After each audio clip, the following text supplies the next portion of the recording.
Hello everyone, very good morning. Myself Ankit Raj और आप देख रहे हैं डॉक्टर अग्रवाल हेल्थ केयर। आज से हम लोग जो है वो चरक संहिता स्टार्ट करेंगे और चरक संहिता में हम लोग डिटेल स्टडी करेंगे।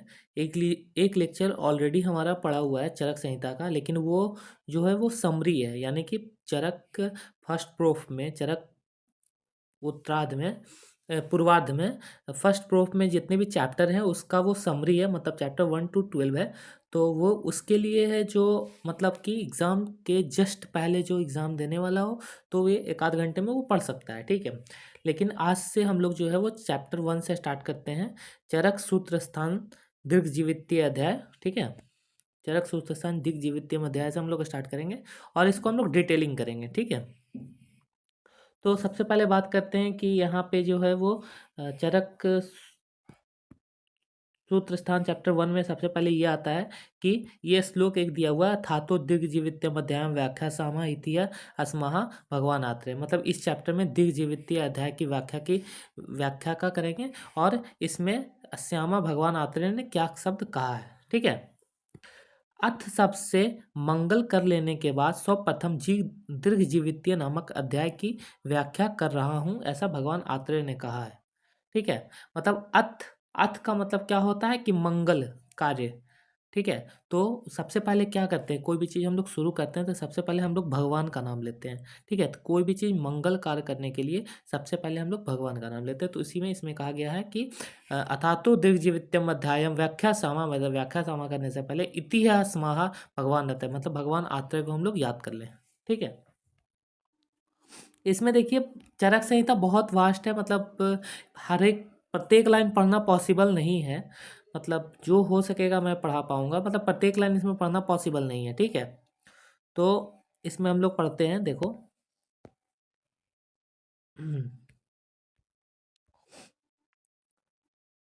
इस आचार के अनुसार आस्तिक ज्ञान में निर्मित सभी ग्रंथ सर्वप्रथम मंगल करने से परंपरा आती है, प्राचीन काल में चली आ रही है।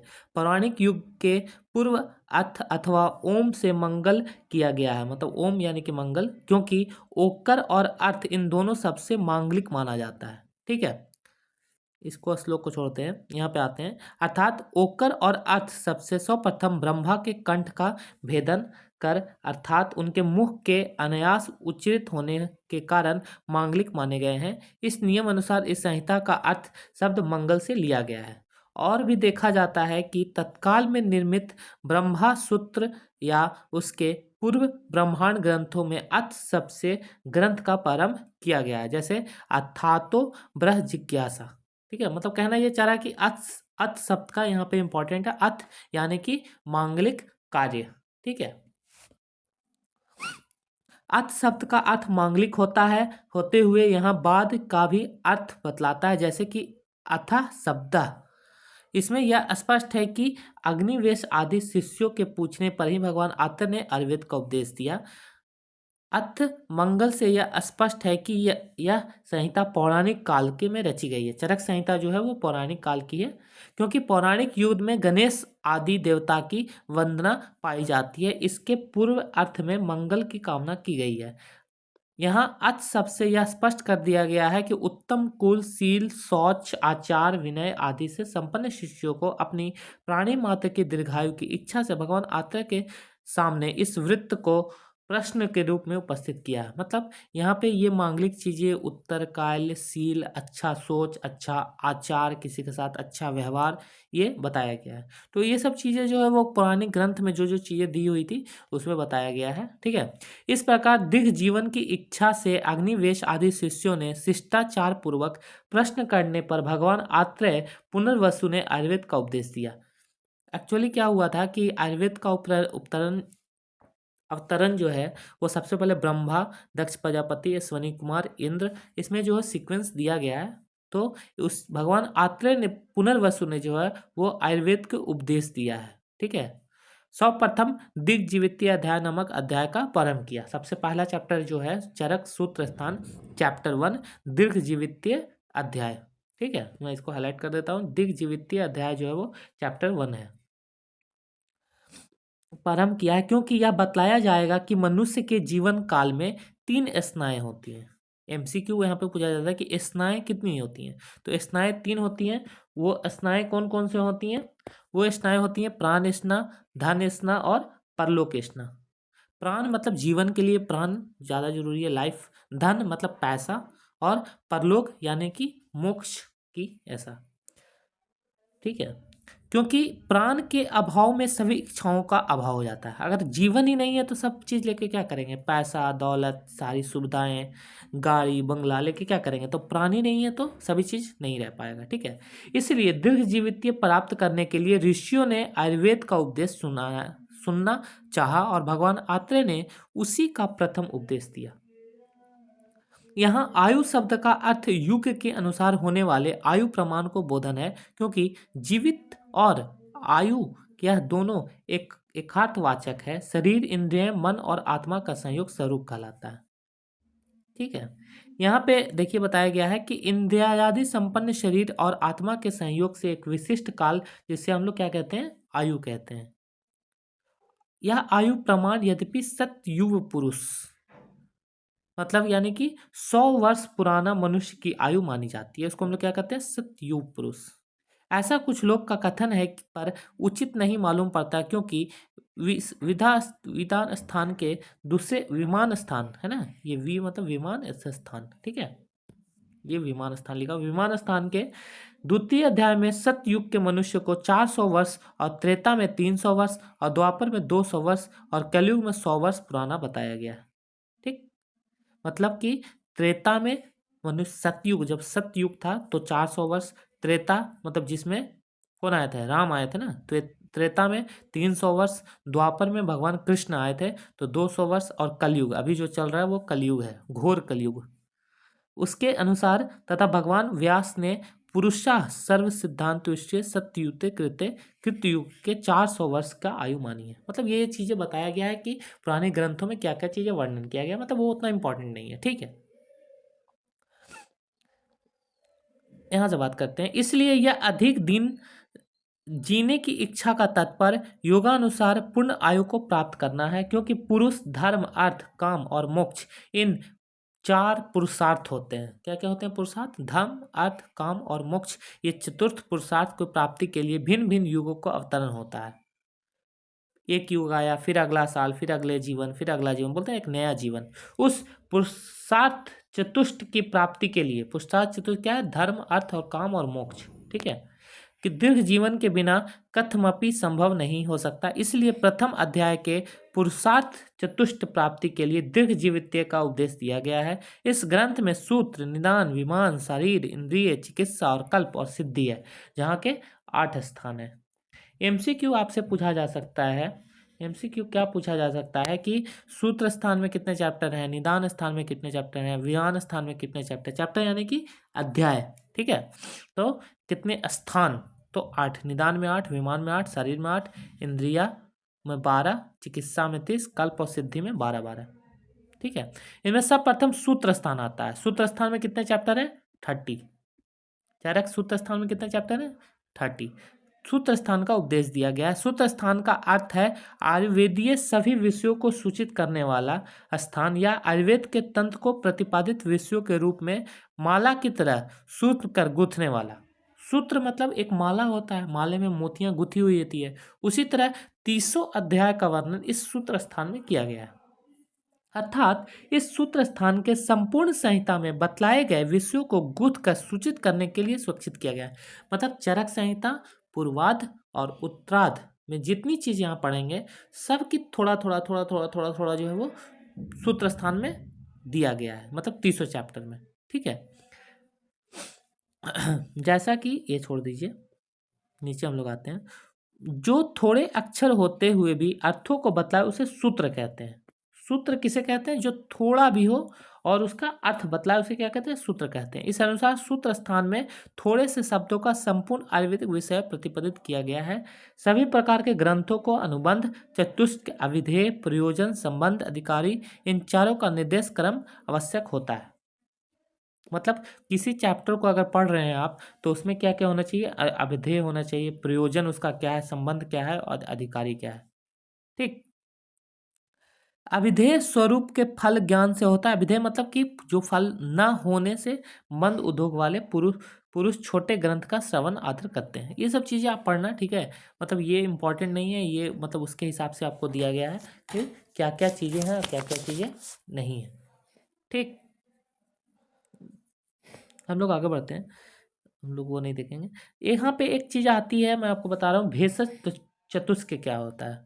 भेषज चतुष्क यानी कि 4 अध्याय एक स्थान में, मतलब चरक सूत्र स्थान में 30 चैप्टर है, तो उसमें से 4 अध्याय, चार चार चार चार करके बताया गया है। उसमें भेषज चतुष्क बताया गया है, जैसे कि चैप्टर 1, 2, 3 और 4 अध्याय का विषय है। प्रथम अध्याय दीर्घ जीवन के विषय युक्त है, मतलब दीर्घ जीवन कैसे पाए, लंबा आयु कैसे पाया जाए, इसमें बताया गया है इन 4 चैप्टर में। इसमें दीर्घ जीवन का उपदेश के बाद दीर्घ जीवन को कायम रखने के लिए धर्म, अर्थ, काम और मोक्ष, इसे पुरुष चतुष्क का मूल आरोग्य जीवन जिज्ञासा दी गई है, ठीक है। मतलब पहले 4 चैप्टर में आप ये पढ़ेंगे कि दीर्घ जीवन कैसे पाया जाए, धर्म, अर्थ, काम और मोक्ष का आरोग्य, आरोग्य मतलब बिना रोगी के कैसे आप जिज्ञासा रह सकते हो, ठीक है। इसमें लाभ क्या करना चाहिए, क्या नहीं करना चाहिए, जिसमें कि जो है वो फर्स्ट देखो बताते हैं। जैसे कि इसमें जो 600 जो है वो कसाय कल्पनाएं का वर्णन किया गया है, ठीक है। इसमें मंड पिया, उसमें क्या है, सड़ पदार्थ का वर्णन किया गया है। अक्षुण्ण रखने वाले द्रव्य, छोटा द्रव्य है, उसको भी वर्णन किया गया है। तो इन चारों अध्याय में वर्णन किया गया है।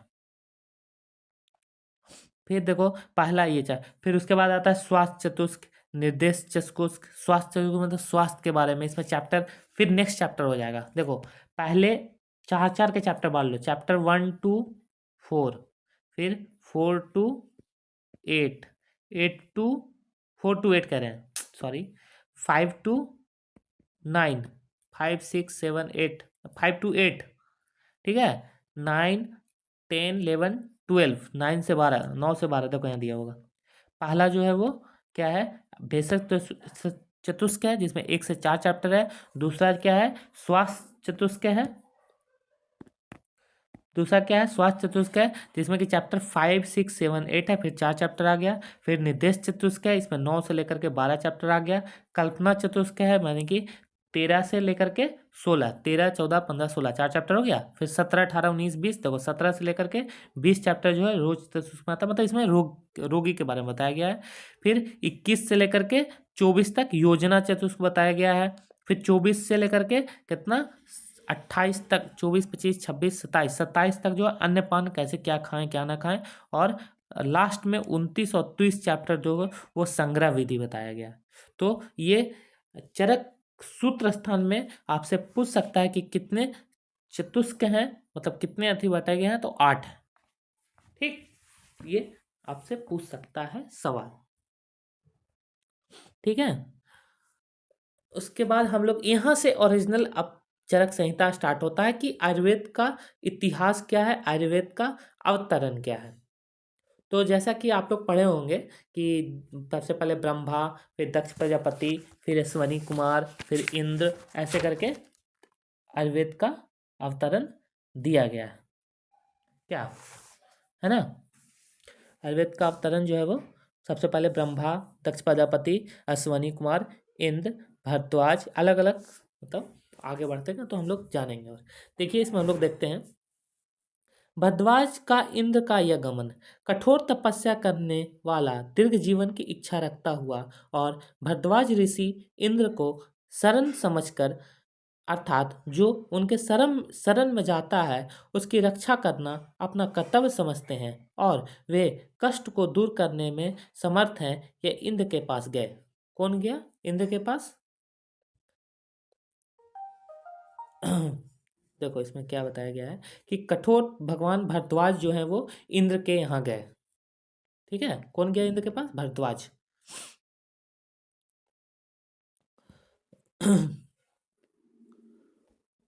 जैसे कि देखो, इंद्र के पास सर्वप्रथम योगानुरूप अधिक आयु की इच्छा रखने वाले भरद्वाज ही क्यों गए? अब ये सवाल उठता है कि सबसे पहले इंद्र के पास भरद्वाज ही क्यों गए, है ना। इसका वर्णन आगे के अध्याय में, श्लोक में मिलेगा, ठीक है। यह दीर्घ जीवन तात्पर्य जिस युग में मनुष्य की आयु होती है उसका आयु की कामना, अर्थात कृत्य युग में 400 वर्ष, त्रेता में 300, द्वापर में 200, कलयुग में 100 वर्ष पुराना आयु होती है। यह आयु मान प्रत्येक युग के आदि में रहता है, मतलब अलग अलग युग में अलग अलग आयु बताया गया है। ठीक। अर्थात कलयुग में 100 वर्ष की आयु होती है और यह आयु उस युग के 100वें अंश से समाप्त होने पर आयु का 1 वर्ष न्यूनतम आ जाती है। मतलब 100 के 100 खत्म हो गया तो 1 वर्ष बचेगा। ये आप लोग पढ़ना, मतलब देखो यहाँ ये चीज़ करते हैं हम लोग कि आयुर्वेद के पठन पाठन परंपरा की कहाँ से स्टार्ट हुई है। तो ये सब चीज़ें दिया गया है, ये सब बल्कि आता नहीं है। तो जिस प्रकार संपूर्ण आयुर्वेद का उपदेश ब्रह्मा ने किया था, सबसे पहले ब्रह्मा जी ने किया था, उसी रूप में ठीक ठीक सर्वप्रथम दक्ष प्रजापति ने आयुर्वेद का ग्रहण किया। दक्ष प्रजापति, जैसे ब्रह्मा दक्ष प्रजापति, उसका ग्रहण कौन किया? दक्ष प्रजापति। ब्रह्मा जी ने किसको सिखाया? दक्ष प्रजापति को सिखाया। इसके बाद दक्ष प्रजापति ने अश्वनी कुमार को दिया। सबसे पहले ब्रह्मा, दक्ष प्रजापति, अश्वनी कुमार। ठीक है। दक्ष प्रजापति से कौन सीखा? अश्वनी कुमार सीखा। अश्वनी कुमार का अवलंकित ज्ञान प्राप्त हुआ। इसके बाद अश्वनी कुमार से केवल अर्थात संपूर्ण आयुर्वेद का ज्ञान इंद्र को प्राप्त हुआ। ब्रह्मा, दक्ष प्रजापति, अश्वनी कुमार ने अपने इस आयुर्वेद के ज्ञान को किसको दिया? इंद्र को दिया। इसलिए ऋषियों के परमानुसार महर्षि भारद्वाज आयुर्वेद के अध्ययन के लिए इंद्र के पास गए। तो इंद्र के पास कौन गए? भारद्वाज। मतलब इसका सीक्वेंस अगर आपको बनानी हो तो आप ऐसे बना सकते हो कि ब्रह्मा, फिर उसके बाद दक्ष प्रजापति, फिर अश्वनी कुमार, फिर इंद्र। इंद्र के पास कौन गया? भारद्वाज। ठीक है। ये आता है, ये क्वेश्चन, यहाँ से क्वेश्चन स्टार्ट हो जाता है। यहाँ से ये सीक्वेंस पूछा जाता है कि आयुर्वेद का अवतरण लिखिए। तो आपको ऐसे नहीं लिख देना है कि ब्रह्मा, फिर उसके नीचे दक्ष, एरो बना दिए, ऐसे नहीं लिखना है। ऐसे लिखना है कि जिस प्रकार संपूर्ण आयुर्वेद का उपदेश ब्रह्मा ने किया था उसी रूप में ठीक ठीक सर्वप्रथम दक्ष प्रजापति ने आयुर्वेद का ग्रहण किया। इसके बाद दक्ष प्रजापति ने अश्वनी कुमार को दिया। अश्वनी कुमार ने अपने इस ज्ञान को जो है वो किसको दिया? इंद्र को दिया। इंद्र ने अपने इस ज्ञान को भारद्वाज को दिया। ठीक है। ऐसे लिखना है आप लोगों को। देखो उसी का ये देखो आयुर्वेद का ये विमर्श बढ़ा हुआ है, तो मैं विमर्श नहीं पढ़ाऊंगा। ठीक है। आप लोग ये पढ़ना, मेन मेन ये चीज़ है। इटी को, इसी चीज़ को इतना बड़ा करके थोड़ा डिटेलिंग करके दिया गया है। ठीक है।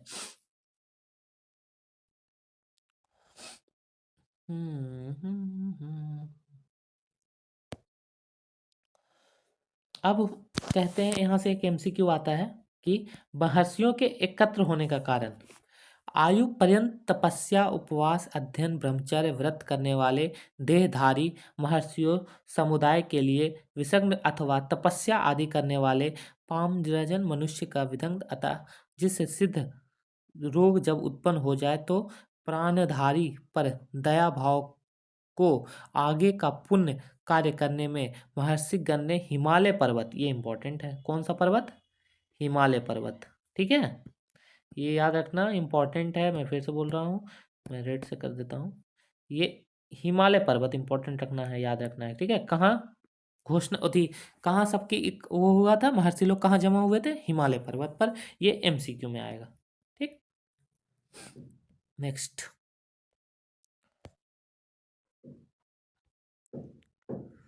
Next next next next next एक सेकेंड।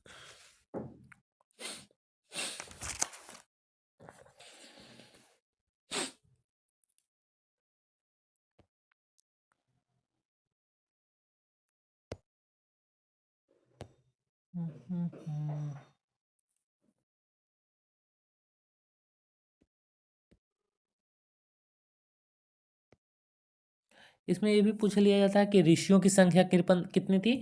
तो ऋषियों की संख्या कितनी थी? 53। ये एक्स्ट्रा याद रखना, पीजी के लिए पूछा जाता है कि ऋषियों की संख्या कितनी थी? 53। अब यहाँ से हम लोग बात करते हैं कि रोग के धर्मादि प्राप्ति का बाधकत्व, मतलब रोग क्यों होता है, कैसे होता है, क्या क्या कारण है ना। तो आरोग्य, धर्म, अर्थ, काम और मोक्ष चतुर्विध पुरुषार्थ होते हैं। ये एमसीक्यू में याद रखना। चतुर्विध पुरुषार्थ में क्या आता है? धर्म, अर्थ, काम और मोक्ष। धर्म, अर्थ, काम और मोक्ष, ये चतुर्विध पुरुषार्थ का उत्तम प्रधान मूल है। रोग उसी कल्याणकारी और मूल स्वरूप आरोग्य को नष्ट करने वाला है। यह रोग मानव जगत में बहुत बड़ा विषग्न रूप उत्पन्न हुआ है। इस रोग की शांति का उपाय क्या होगा? ऐसा कहकर महर्षिगण ने इस रोग को शांति का मार्ग निकालने के लिए ध्यान स्थल पर हो गए। जब महर्षिगण ध्यान स्थल हो गए तब ध्यानावस्था में ही दिव्य दृष्टि से यह देखे कि शक्र यानी कि इंद्र ही हम लोग के लिए शरण है, अर्थात यदि उनके कारण शरण में हम लोग जाएं तो अमर प्रभु मतलब देवताओं के स्वामी इंद्र है ना, सभी देवताओं के स्वामी कौन है? इंद्र। उचित रूप में मतलब ये ऋषि लोग बैठ के तपस्या कर रहे थे और तपस्या करते हुए उनको ये मतलब आया कि जो अधर्म हो रहा है, इतनी चीज़ें पाप हो रहा है, इसका हो रहा है, इसका क्या किया जा सकता है, कैसे हम लोग शांति जीवन जिया जा सकता है, कैसे आरोग्य को प्राप्त किया जा सकता है। आरोग्य यानी कि हमको रोगी ना हो, कोई भी आदमी जो हो वो रोगी ना हो। तो उनको ऐसा ध्यान आया कि वह भगवान इंद्र के पास जाएं और इंद्र के पास ही इनकी क्या है सॉल्यूशन। तो वो लोग सब इंद्र के पास गए। ठीक है, एक कहानी की तरह पढ़ो। अब देखो, भगवान भगवान भरद्वाज ने नियुक्ति नियुक्ति तथा इंद्र से वार्ता। अब ये बात हुआ कि इंद्र के पास जाए कौन, है ना? इंद्र के पास तो जाना चाहिए, तो पता चल गया कि चलो इंद्र के पास जानी चाहिए, इंद्र ही हम लोग को सॉल्यूशन कुछ ना कुछ निकाल के देंगे। लेकिन इंद्र के पास जाए कौन? मान लो हम लोग को कोई जानी हो, डीन के पास जानी हो, डीन हम लोग का सॉल्यूशन देगा, तो डीन के पास जाए कौन? तो डीन के पास कौन जाता है? चाहे वो सीआर क्लास का जाता है या कोई होशियार बच्चा जाता है, आप लोग में से कोई एक होगा होशियार। तो जब यह निश्चित हो गया कि शांति का उपाय इंद्र को ही बताने में समर्थ है, तब इंद्र से पूछने के लिए इंद्र भवन कौन जा सकता है, क्योंकि अधिक तपोबल से ही इस मनुष्य शरीर को स्वर्ग में जा सकता है। स्वर्ग है ना, इंद्र भगवान थोड़ी इस पर रहते हैं, वो तो स्वर्ग में रहते हैं, तो स्वर्ग में कौन जाएगा? तो ज़्यादा तपस्वी होगा। तो जाने में समर्थ हो वह स्वयं कहे, मतलब कौन जा सकता है पूछ रही है कि कौन जाएगा डीन के पास या कौन जाएगा, तो खुद बोलता है। ऐसा प्रश्न पर तपस्वी और इंद्र के भवन तक जाने में समर्थ भरद्वाज ने कहा कि इस कार्य में मैं लाऊंगा, मैं लगाया जाऊंगा, मतलब कहा था कि मैं जाऊंगा। को इसने कहा? भरद्वाज ने। ठीक है, इस प्रकार उस सभा में सर्वप्रथम वचन भरद्वाज ने ही कहा। अतः सभी महर्षिगण भरद्वाज को ही इंद्र के पास जाने के लिए नियुक्त किए और वह भरद्वाज इंद्र के भवन में जाकर अग्नि के सामने देदी व्याम देवता और ऋषियों के मध्य भाग में वर्तमान और जो बल नामक दैत्य को मार चुके हैं ऐसे इंद्र को देखे। मतलब वो गए तो मान लो डीन के ऑफिस में गए आप, तो डीन के ऑफिस में सिर्फ डीन ही थोड़ी रहता है, उनका वहाँ सिक्योरिटी भी रहता है और भी लोग बैठे होते हैं, है ना? वहाँ का डायरेक्टर भी बैठा होता है, कोई और भी बैठा होता है, रजिस्ट्रार भी बैठा होता है। तो इंद्र भाई देवताओं के राजा थे, तो देवताओं का राजा थे, सिर्फ इंद्र थोड़ी वहाँ होंगे, वहाँ और भी लोग था, ऋषि था, उनका सिक्योरिटी था, मतलब जो भी होगा उस जमाने का, है ना? तो बिल्कुल साहस वाला होना चाहिए ना कि गए और डरपोक तो ऐसे नहीं चलेगा। तो भरद्वाज बिल्कुल चुस्त थे। वह भरद्वाज ऋषि इंद्र के पास जाकर अपना, यहाँ पे देखो, इंद्र के पास जाकर अपना जैसे ही ऐसे आशीर्वाद से इंद्र को अभिनंदन करने के बाद बुद्धिमान भगवान भरद्वाज ने ऋषियों के उत्तम वाक्यों को इंद्र से कहा।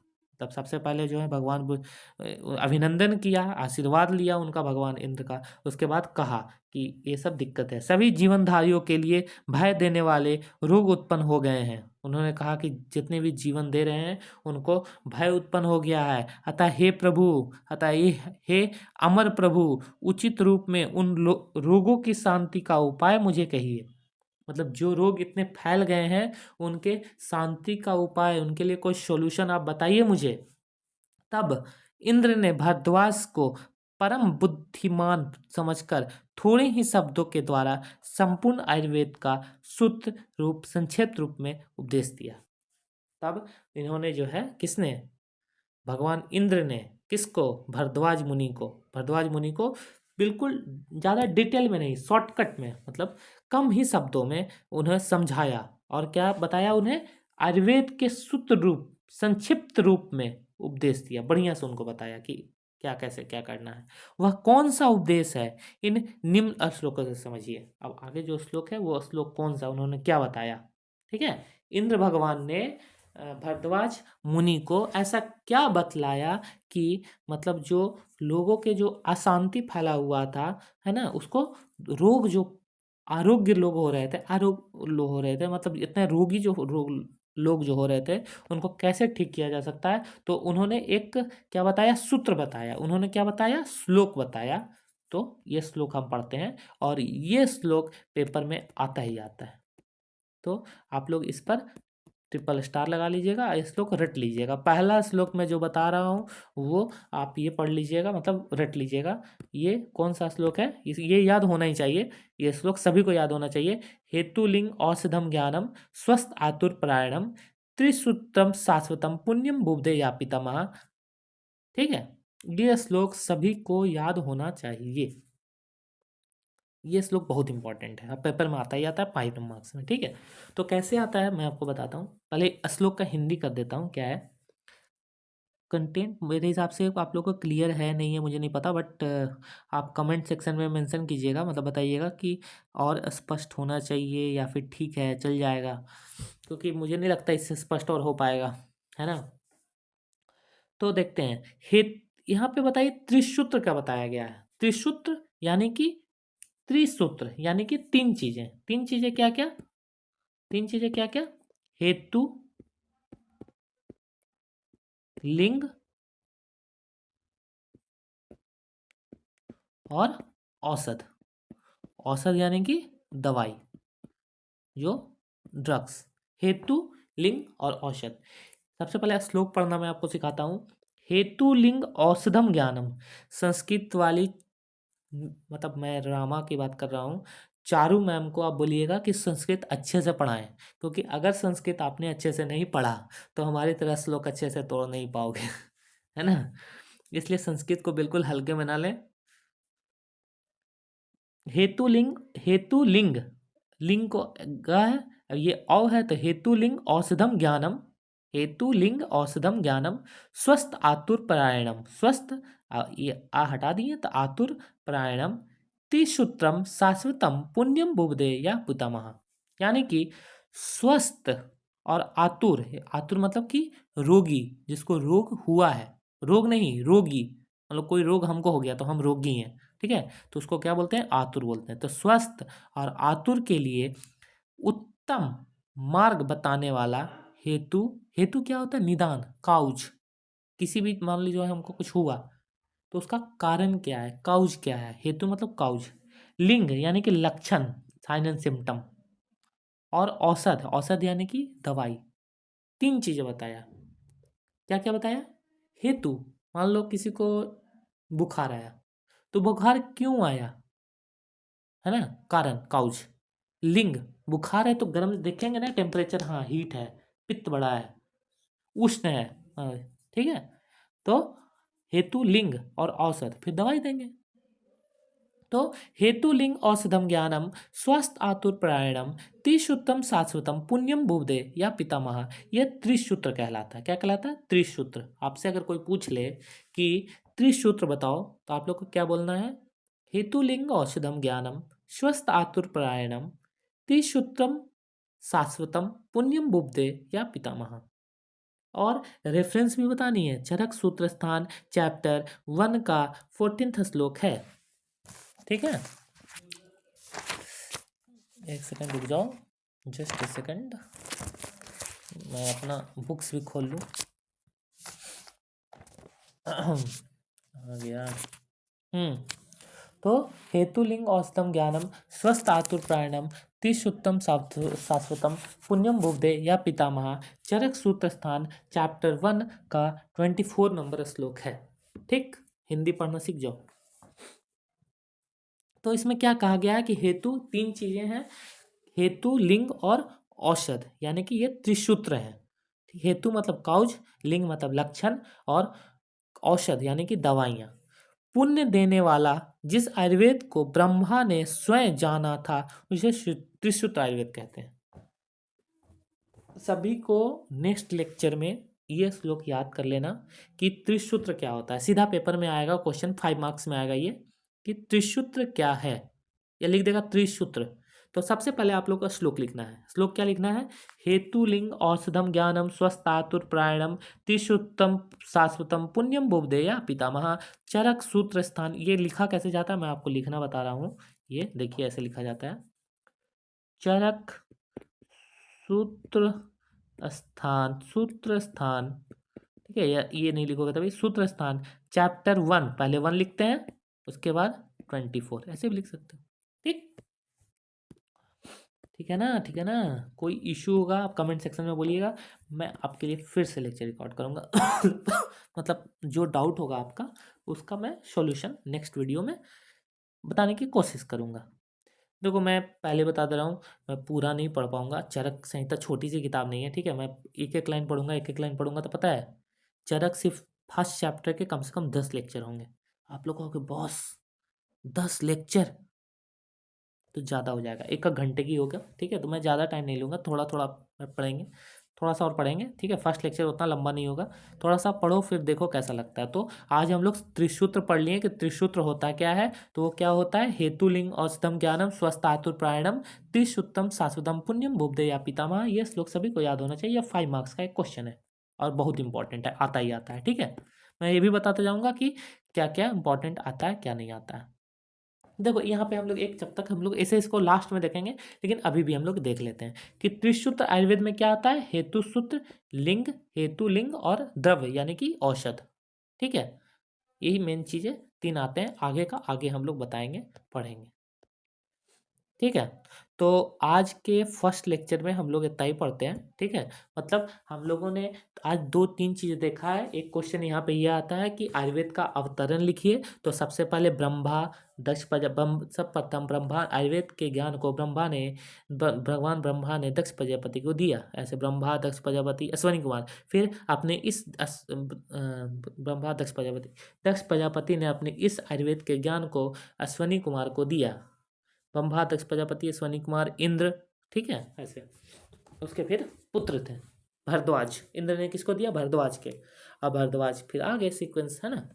तो यहाँ तक आज हम लोग फर्स्ट चैप्टर कंप्लीट किए हैं। मतलब फर्स्ट चैप्टर है, सॉरी, मतलब कुछ फर्स्ट चैप्टर कंप्लीट, मतलब कुछ 2 पॉइंट हमने कंप्लीट किया है कि आयुर्वेद का अवतरण और त्रिसूत्र। त्रिसूत्र बहुत इंपॉर्टेंट है, आता आता है, और आयुर्वेद का अवतरण दोनों आता है। तो आप लोग दोनों याद कर लीजिएगा, ठीक है। कोई इशू हो आप कमेंट सेक्शन में मेंशन कीजिएगा, वरना नहीं हो तो आप मुझे डायरेक्टली कॉल भी कर सकते हैं या डायरेक्ट मैसेज कर सकते हैं। हमारा एक इंस्टाग्राम है, उसमें डॉक्टर अग्रवाल हेल्थ केयर के नाम से बना हुआ है, आप उस पर फॉलो कर सकते हो, उस पर भी मतलब मैसेज कर सकते हो, कोई इशू नहीं है, ठीक है।